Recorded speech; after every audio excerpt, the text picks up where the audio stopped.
जय श्री कृष्णा। राधे राधे प्रिय भक्तों, आप सभी का हमारे चैनल पर हार्दिक स्वागत है।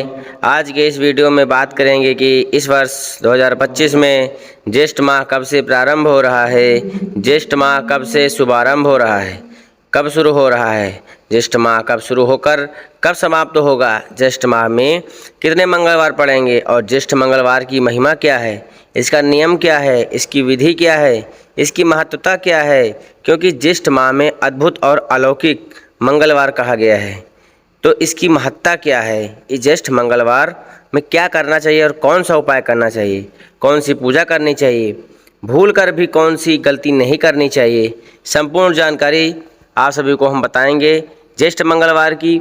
इसी वीडियो में आपको प्राप्त हो जाएगी।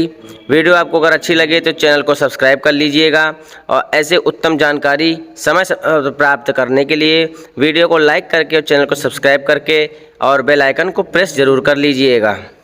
वैसे सभी मंगलवार हनुमान जी को ही समर्पित होते हैं, हनुमान जी को मंगलवार ही समर्पित है, जिसमें तन मन भक्ति भाव से सभी दर्शक सभी भक्त हनुमान जी की पूजा अर्चना वंदना करते हैं, भगवान जी का सतत आशीर्वाद प्राप्त करते हैं। लेकिन ज्येष्ठ मंगलवार की बहुत बड़ी महिमा, बहुत बड़ी कृपा बताई गई है हनुमान जी, क्योंकि ज्येष्ठ माह अद्भुत अलौकिक कहा गया है। ज्येष्ठ मंगलवार में हनुमान जी की विशेष कृपा है। जो भक्त थोड़ा सा भी हनुमान जी की सेवा करता है, हनुमान जी का पूजन अर्चन वंदन करता है, उपाय करता है, वह भगवान हनुमान जी की विशेष कृपा का पात्र बनता है। ज्येष्ठ माह के मंगलवार के दिन हनुमान जी और भगवान रामचंद्र जी की भेंट हुई थी। ज्येष्ठ माह के मंगलवार के दिन हनुमान जी रामचंद्र की भेंट हुई थी, इसलिए ज्येष्ठ माह में पड़ने वाले सभी मंगलवार बड़े पूजनीय हैं, बड़े महत्वपूर्ण माने गए हैं। ज्येष्ठ मंगलवार को बुढ़वा मंगल भी कहते हैं, क्योंकि द्वापर युग में भीम का घमंड तोड़ने के लिए हनुमान जी बूढ़े वानर का रूप धारण करके बना करके उनके रास्ते में पूंछ बिछाकर बैठ गए थे, जिससे भीम का घमंड टूटा। तो उस दिन भी मंगलवार था ज्येष्ठ का, इसलिए ज्येष्ठ माह की बहुत बड़ी महिमा मंगलवार की बताई गई है। इस दिन प्रातः काल स्नान आदि से निवृत्त होकर गंगा जल से स्नान करके साफ स्वस्थ वस्त्र पहन सकें तो पहन लें। उसके बाद लाल वस्त्र या गमछा, लाल दुपट्टा लेकर हनुमान जी के शरण में जाएं।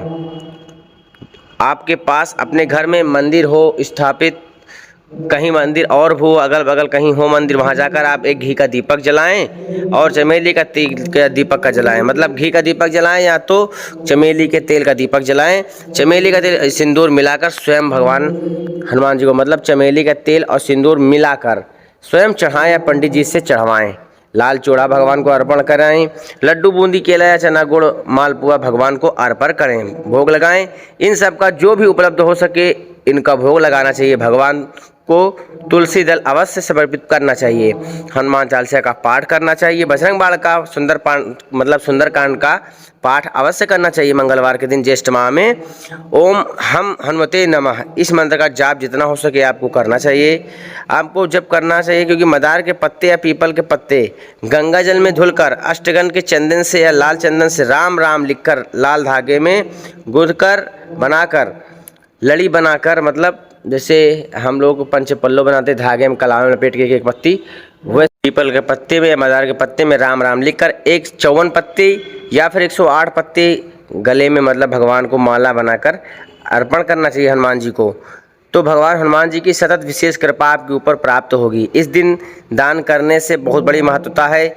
जैसे भी आपके पास साधन हो, आपके पास सुविधा हो, जैसा आपका सामर्थ्य हो, उसी हिसाब से आपको मीठा जल पिला सकते हैं तो पिलाएं, हलवा बांट सकते हैं तो बांटें, लड्डू बांट सकते हैं तो बांटें, बूंदी बांट सकते हैं तो बांटें, खीर बांट सकते हैं तो बांटें, पूरी सब्जी अगर बांट सकते हैं तो बांटें। जो भी भगवान ने आपको दिया है, आप राहगीर को जल पिला सकते हैं। बहुत बड़ी महत्वता इस दिन हनुमान जी की कृपा सेवा करने से सभी संसार प्राप्त होती है, क्योंकि सभी संसार जो है भगवान हनुमान जी का ही है, भक्त है। तो भक्तों की सेवा करने का बहुत बड़ी महत्वता बताई गई है। ऐसा करते से, मतलब ऐसा करने से तब भी हनुमान जी का आशीर्वाद आपको प्राप्त होगा।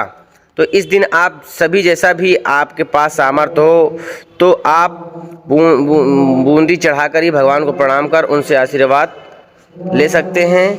भगवान ने सामर्थ्य दिया है, तो हम भंडारा भी कर सकते हैं, लंगर लगा सकते हैं, सुंदरकांड का पाठ करा सकते हैं, भगवान विशेष की आहुति डाल सकते हैं। जैसे सुविधा हो वैसे आपको करना चाहिए, अवश्य लेकिन करना चाहिए, क्योंकि इस वर्ष 2025 में ज्येष्ठ माह का शुभारंभ हो रहा है। प्रारंभ मंगलवार 13 मई को, फिर से सुनिए, ज्येष्ठ माह का प्रारंभ हो रहा है मंगलवार 13 मई को, जो समापन होगा 11 जून को। अर्थात जिस दिन ज्येष्ठ मास प्रारंभ होगा उस दिन ही मंगलवार है।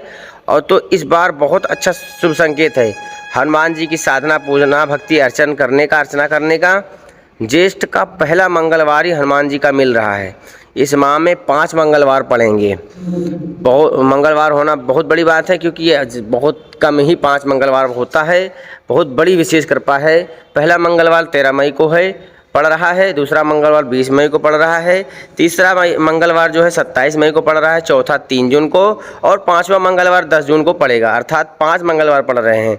तो इस 2025 में ज्येष्ठ माह में तो सभी भक्त तन्मय धन से, मतलब तन मन धन से बन पड़े भगवान की सेवा अर्चना वंदना अवश्य करिएगा, अपने कष्टों का समाधान करिएगा। इस दिन ब्रह्मचर्य से, मतलब आपको ब्रह्मचर्य से ही रहना है। आपको इस माह में इस दिन दाढ़ी, बाल, नाखून, हेयर कटिंग आदि काटना छीलना मत करिए, कुछ भी न करिए। और भगवान की असीम अनुकंपा आप सभी पर पड़ी रहे, यही हमारी कामना है। आइए चलते हैं फिर किसी नई खोज में और आपको एक नई वीडियो लेकर आते हैं। यह वीडियो अच्छा लगा हो तो चैनल को सब्सक्राइब करके लाइक, कमेंट, शेयर करके ज़रूर कर दीजिएगा। जय श्री कृष्णा, राधे राधे।